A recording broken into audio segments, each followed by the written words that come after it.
आपको दहेज में क्या चाहिए? 4 व्हीलर गाड़ी। 4 व्हीलर गाड़ी? हाँ। अच्छा, वैसे काम क्या करते हो? मैं कोई भी काम नहीं करता हूँ, जो है ना सब मेरे अब्बा का है। ये जो बिल्डिंग देख रहे हो, वाह। ये भी मेरे बाप की है। अच्छा। और ये जो गाड़ी देख रहे हो, ये मेरे बाप की है। गांव में 50 बीघा जमीन है मेरे बाप की। ये बिल्डिंग, गाड़ी और 50 बीघा हाँ जमीन भी अब बाप की है? हाँ अच्छा, हाँ।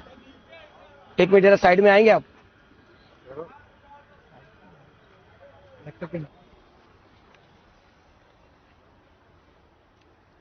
आपके बेटे से ज्यादा खूबसूरत और जवान तो आप लग रहे हो। अच्छा, तो आपको क्या चाहिए? मुझे तो लड़की चाहिए। बच्चा इधर आओ। अरे देखो, तुम्हें लड़का कैसा लगा? जब सब कुछ इन्हीं का है तो ये भी मुझे पसंद है। ये क्या हो गया?